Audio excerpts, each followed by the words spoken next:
존경하는 국민 여러분, 심재철 부의장을 비롯한 선배 동료 여러분, 서울강서울 출신 김성태 의원입니다.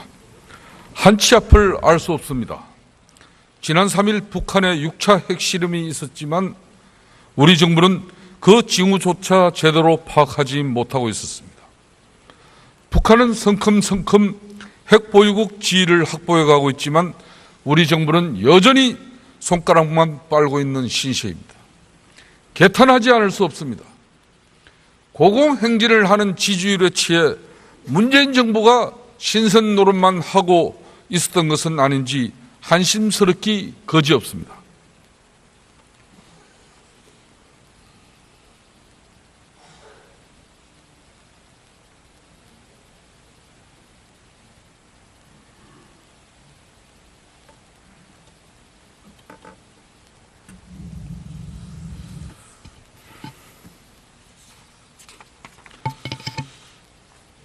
예, 총리 앞으로 나와주시죠.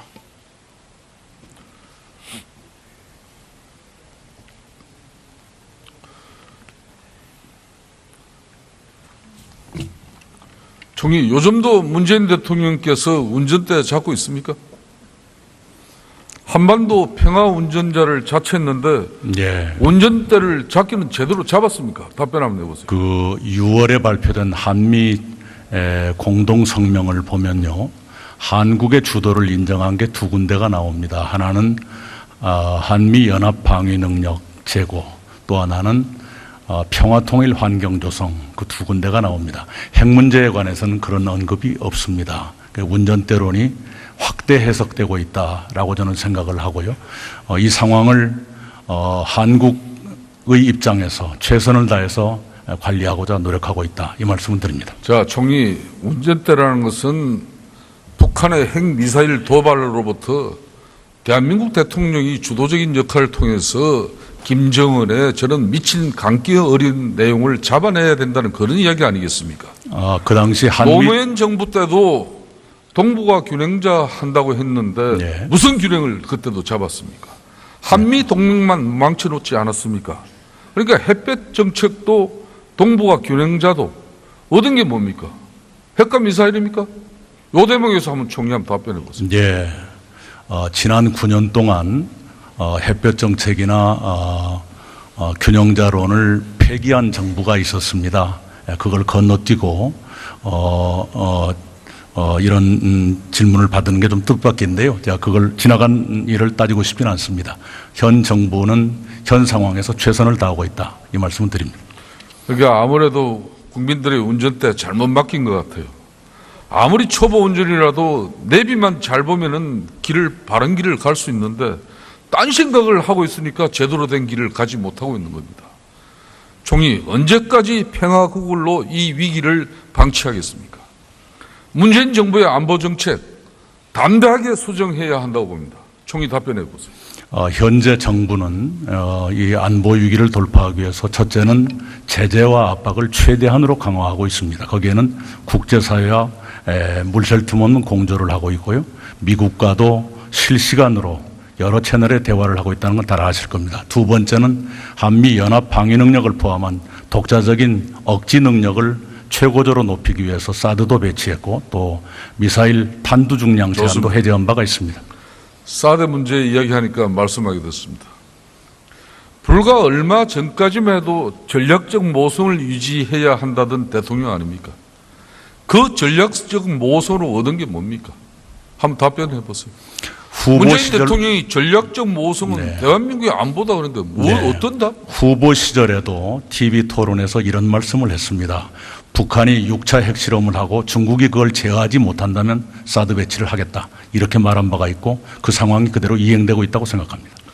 이미 한미 동맹 관계는 신뢰 관계는 금이 갈 대로 간 이후에 울매 겨자 먹기 식으로 그것도 임시 배치하는 거 가지고 더 이상 굳건한 안보 운운하지 마세요. 그 양심이 있다면 그런 이야기 하면 안 되는 거예요. 오죽하면 트럼프 대통령이 아베 총리와 통화하면서 한국이 대북 대화 구걸하는 거지 같다는 그런 기사가 나왔겠습니까? 미국에게는 척지고 중국에게는 발길 차이고 북한에게는 무시당하고 결국 왕따 신세만 자초한 거 아닙니까? 저는 김성태 잠깐만 의원님. 이야기 들어보세요. 네, 전략적 왕따가 문재인 정권 안보 전략인지 이제 답변 한번 정확하게 한번 해보세요. 네. 김성태 의원님이 한국 대통령보다 일본 총리를 더 신뢰하고 있다고 생각하지는 않습니다. 생각하지 않습니다. 네. 이 북한 핵 보유가 기정사실화되는 이런 절체절명의 안보 위기 속에서 대통령은 왜 국민 앞에 서지 않습니까? 북한의 수소폭탄을 우습게 보시는 겁니까? 아니면 대한민국의 국민을 우습게 보기 때문에 국민 앞에 서지 않는 겁니까? 그 수소폭탄이라고 잠깐 주장하는 그 핵실험이 있던 직후에 대통령이 직접 NSC 회의를 주재했습니다. NSC 회의 주재했지 언제 국민 앞에 섰습니까? 이 한미 동맹의 굳건한 기반 위에서 미국의 전략 자산과 그리고 전술 핵무기라도 상시 배치하도록 최선의 노력을 다하겠다는 그런 대통령의 확고한 의지라도 밝혀야 한다는 게 우리 국민들의 입장입니다. 그런데도 대통령은 국민들 앞에 서지 않는데 이제 총리 제대로 좀 답변 한번 해보세요. 네. 끼어들지 말고. 거듭 말씀드리지만요. 또 혹자들은 대통령의 안보 문제에서 너무 많이 나서는 것 아니냐 하는 그런 의견을 제시하는 분도 계십니다. NSC 회의를 늘 하고 있습니다. 무슨 안보 앞에 그런 대변을 지금 펼치고 있는 겁니까? 그렇지가 않습니다. 안보는 국민의 생명을 담보로 하는 겁니다. 결코 쉽고 가볍게 이게 접근할 수 있는 사안이 아니에요. 총리 정황판 한번 봐주세요. 네. 대한민국 국회에 6인조 사드 밴드가 있다는데 알고 계십니까? 네, 저 얘기는 처음 들었습니다. 왜 처음 들어요? 저 다 대한민국 국민이면 다 아는 일인데. 네. 국가의 안보가 벽척간도의 위기인데도 북한의 핵미사일을 저지할 아무런 대책도 제시하지 못하는 이 무능한 정권의 하수인들이 저 우스꽝스러운 가발이나 뒤집어 쓰고 사드 계단송을 부르고 사드 댄스나 춤추는 이런 어처구니 없는 행태, 대선 이런 천인 공노할 작태를 보여줬다고 생각하는데 총리는 어떻게 생각합니까? 네. 잠깐만요. 답변 한번 해보세요. 네. 제가 추측건데 대선 전 상황 같은데요. 대선 전 그런데 왜 아까 모른다 그랬어요? 모른다고 하지 않았죠. 그렇게 추정이 된다 이 말씀입니다. 추정이 그 알면 아는 거지 무슨 추정이에요? 아닙니다. 저 상황이 대선 전 상황 같은데요. 그 당시에는 국방위원회에서도 대부분의 의원들이 사드 배치에 대해서 의문을 제기했던 그런 시기가 있었습니다. 밤이면 밤마다 사드 전자파는 싫어. 그럼 밤이면 밤마다 김정은의 수소폭탄은 좋아요? 예? 그 사드 전자파에 대해서는 네,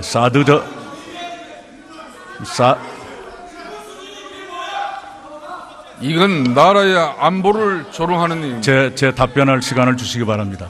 사드 전자파 불안에 대해서는 정부가 소규모 환경 영향을 평가를 해서 그런 우려가 없다고 발표한 바가 있습니다.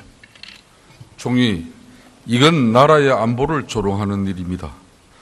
국민 앞에 엎드려 석고대죄해야 할 그런 일이에요.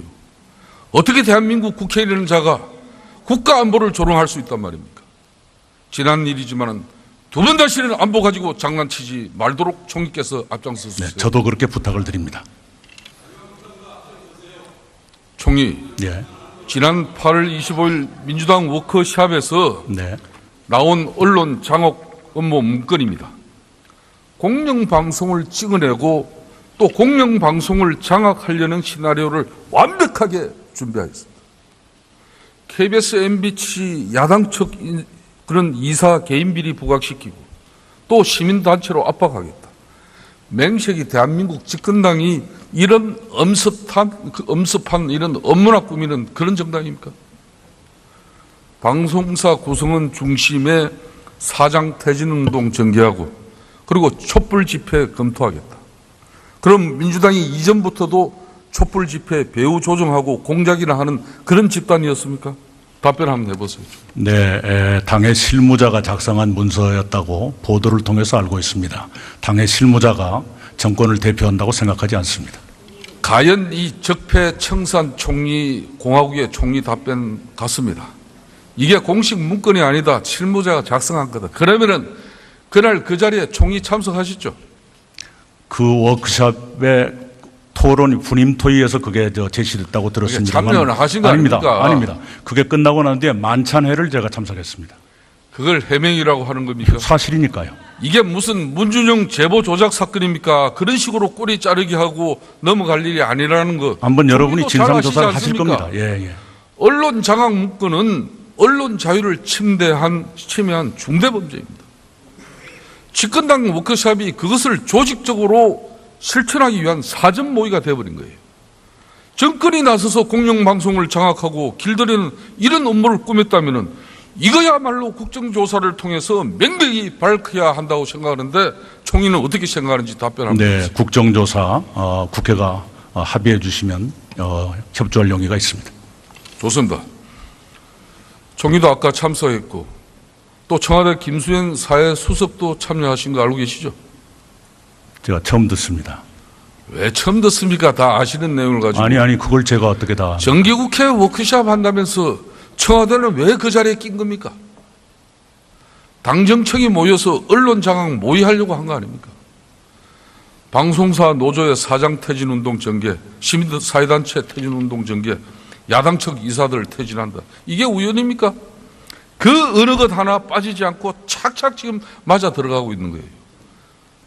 정말 총리께서도 언론인 출신이니까 잘 아실 건데 정권의 입맛에 맞지 않는다고 이렇게 언론을 때려잡아도 되는 겁니까?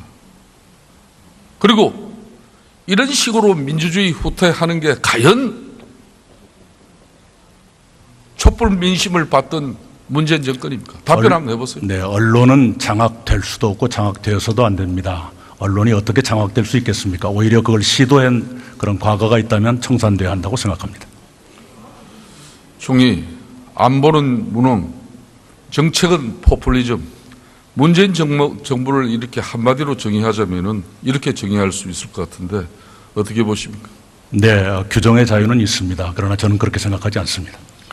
탈원전, 문재인 케어, 건강보험 보장성 확대, 400 월급 인상, 기초연금 인상, 최저임금 인상, 그리고 비정규 제로. 대통령 말 한마디 되면 안 되는 게 없습니다. 일단 쓰고 보자는 연로족이 따로 없습니다. 나라 국간이 거들 나든 말든 캐세라 세라가 따로 없습니다. 고용노동부는 방송장악부, 산업자원부는 신고리 철거부, 국방부는 사드 임시배치부. 절차도 논의도 필요 없습니다. 이건 내용을 떠나서 절차적 민주주의마저 훼손한 행위라고 보고 있는데 대통령이 무슨 산타클로스 할배라도 됩니까? 이건 입만 뻥끗하면은 몇 조에서 수십 조를 풀고 있으니 자신들이 감당하지도 못하면서 이래도 되는 것인지 총리 한번 답변 한번 해보세요. 예, 우선 탈원전은요, 대선 때 5개 주요 정당 가운데 4개 정당 후보가 공약을 했습니다. 그리고 복지정책 중에 아동수당 신설, 기초연금 인상, 부양의무제 폐지, 5개 정당 모두 공약을 했습니다. 문재인 정권이야말로 최순실 국정농단의 가장 큰 수혜자입니다. 이런 식으로 선심성 인기 영합적 포퓰리즘을 남발을 해서는 안 된다는 거 명심하십시오. 최순실 국정농단에 큰 짐을 떠안은 것을 저희들도 불행으로 생각합니다. 어떻게 수혜자일 수가 있겠습니까? 끝으로 계엄 문제에 대해서 여쭙겠습니다. 지난 30년간의 87년 체제를 이렇게 되돌아보면은 현행 헌법에 권력 구조는 결국 제왕적 대통령이거나 포퓰리즘 독재 둘 중 하나의 경우로 이렇게 기결되는 경우가 많았어요. 이 포퓰리즘 독재로 빠져들긴 쉬운 구조에 지금 딱 문재인 정권이 들어앉아 있습니다. 이 제왕적 대통령의 권한을 내려놓는 구체적인 개헌안을 정부적인 차원에서 또 청와대와 함께 준비하고 있는지 한번 답변해 보세요. 현재 정부는 개헌안을 준비하고 있지 않습니다. 국회 개헌특위가 준비하고 계시는 걸로 알고 있고 잘 되어서 내년 6월 지방선거 때 개헌 투표가 이루어지길 바랍니다. 국민 위에 군림하는 제왕이 나와서도 당연히 안 되지만 문재인 대통령처럼 이 국민의 눈치만 살피는 그런 포퓰리스트도 나와서는 결코 안 됩니다. 개헌에 대한 문재인 대통령 대선 공약은 지켜지는 겁니까? 대선 공약은 선후 완급을 가려가면서 이행하고 있습니다. 이후에 울매 겨자 먹기식으로 그것도 임시 배치하는 거 가지고 더 이상 국가의 안보 운운하지 마세요. 그 양심이 있다면 그런 이야기 하면 안 되는 거예요. 오죽하면 트럼프 대통령이 아베 총리와 통화하면서 한국이 대북대화 구걸하는 거지 같다는 그런 기사가 나왔겠습니까?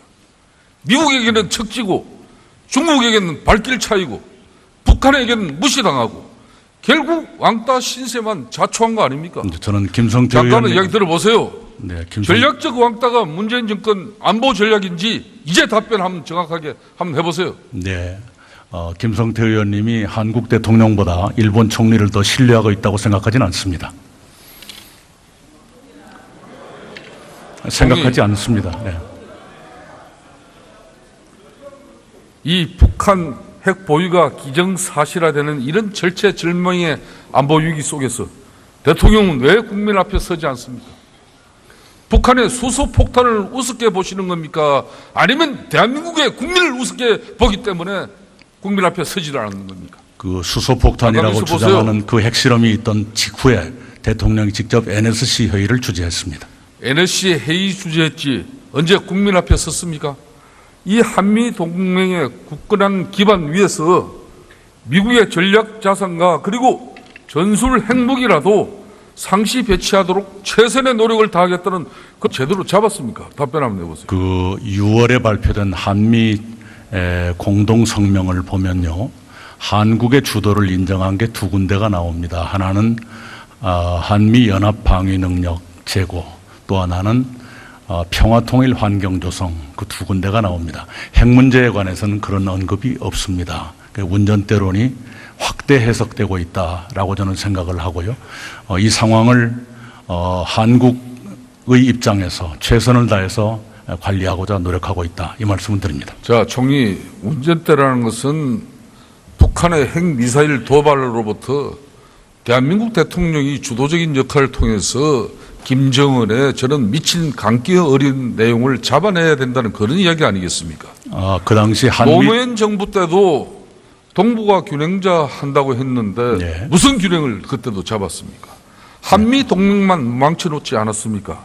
그러니까 햇볕 정책도 동북아 균형자도 얻은 게 뭡니까? 핵과 미사일입니까? 요 대목에서 한번 총리 한번 답변해 보세요. 네, 지난 9년 동안 햇볕 정책이나 균형자론을 폐기한 정부가 있었습니다. 그걸 건너뛰고 이런 질문을 받은 게 좀 뜻밖인데요. 제가 그걸 지나간 일을 따지고 싶지는 않습니다. 현 정부는 현 상황에서 최선을 다하고 있다, 이 말씀을 드립니다. 존경하는 국민 여러분, 심재철 부의장을 비롯한 선배 동료 의원 여러분, 서울강서울 출신 김성태 의원입니다. 한치 앞을 알 수 없습니다. 지난 3일 북한의 6차 핵실험이 있었지만 우리 정부는 그 징후조차 제대로 파악하지 못하고 있었습니다. 북한은 성큼성큼 핵보유국 지위를 확보해 가고 있지만 우리 정부는 여전히 손가락만 빨고 있는 신세입니다. 개탄하지 않을 수 없습니다. 고공행진을 하는 지지율에 취해 문재인 정부가 신선 노릇만 하고 있었던 것은 아닌지 한심스럽기 거지없습니다.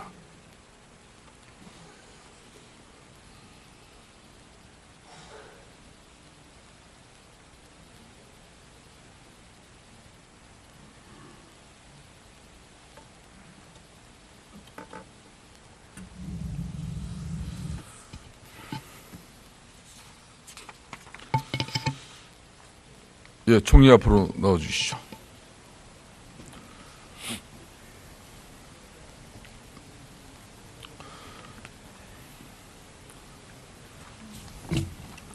총리, 요즘도 문재인 대통령께서 운전대 잡고 있습니까? 한반도 평화 운전자를 자처했는데 예. 운전대를 잡기는 그런 대통령의 학과 노지라도 밝혀야 한다는 게 우리 국민들의 입장입니다. 그런데도 대통령은 국민들 앞에 서지 않는데 이제 총리 제대로 좀 답변 한번 해보세요. 네. 끼어들지 말고. 거듭 말씀드리지만요, 또 혹자들은 대통령의 안보 문제에서 너무 많이 나서는 것 아니냐 하는 그런 의견을 제시하는 분도 계십니다. NSC 회의를 늘 하고 있습니다. 무슨 안보 앞에 그런 개변을 지금 펼치고 있는 겁니까? 그렇지가 않습니다. 안보는 국민의 생명을 담보로 하는 겁니다. 결코 쉽고 가볍게 이게 접근할 수 있는 사안이 아니에요. 총리 정황판 한번 봐주세요. 네. 대한민국 국회에 6인조 사드 밴드가 있다는데 알고 계십니까? 네, 저 얘기는 처음 들었습니다. 왜 처음 들어요? 저거 다 대한민국 국민이면 다 아는 일인데. 네. 국가의 안보가 벽척간두의 위기인데도 북한의 핵미사일을 저지할 아무런 대책도 제시하지 못하는 이 무능한 정권의 하수인들이 저 우스꽝스러운 가발이나 뒤집어 쓰고 사드 계담송을 부르고 사드 댄스나 춤추는 이런 어처구니 없는 행태, 대선 이런 천인 공노할 작태를 보여줬다고 생각하는데 총리는 어떻게 생각합니까? 네. 잠깐만요. 답변 한번 해보세요. 네. 제가 추측건데 대선 전 상황 같은데요. 대선 전 그런데 왜 아까 모른다 그랬어요? 모른다고 하지 않았죠. 그렇게 추정이 된다 이 말씀입니다. 조정이 그러니까 알면 아는 거지. 뭐. 그러니까 아무래도 국민들의 운전대 잘못 맡긴 것 같아요. 아무리 초보 운전이라도 내비만 잘 보면은 바른 길을 갈 수 있는데 딴 생각을 하고 있으니까 제대로 된 길을 가지 못하고 있는 겁니다. 총리, 언제까지 평화구굴로 이 위기를 방치하겠습니까? 문재인 정부의 안보 정책 담대하게 수정해야 한다고 봅니다. 총리 답변해 보세요. 현재 정부는 이 안보 위기를 돌파하기 위해서 첫째는 제재와 압박을 최대한으로 강화하고 있습니다. 거기에는 국제사회와 물샐 틈 없는 공조를 하고 있고요. 미국과도 실시간으로 여러 채널의 대화를 하고 있다는 건 다 아실 겁니다. 두 번째는 한미 연합 방위 능력을 포함한 독자적인 억지 능력을 최고조로 높이기 위해서 사드도 배치했고 또 미사일 탄두 중량 제한도 해제한 바가 있습니다. 사드 문제 이야기하니까 말씀하게 됐습니다. 불과 얼마 전까지만 해도 전략적 모성을 유지해야 한다던 대통령 아닙니까? 그 전략적 모성으로 얻은 게 뭡니까? 한번 답변해 보세요. 문재인 대통령이 전략적 모성은 네. 대한민국의 안보다 그런데 어떤 답? 후보 시절에도 TV 토론에서 이런 말씀을 했습니다. 북한이 6차 핵실험을 하고 중국이 그걸 제어하지 못한다면 사드 배치를 하겠다. 이렇게 말한 바가 있고 그 상황이 그대로 이행되고 있다고 생각합니다. 이미 한미 동맹 관계는 신뢰 관계는 금이 갈 대로 간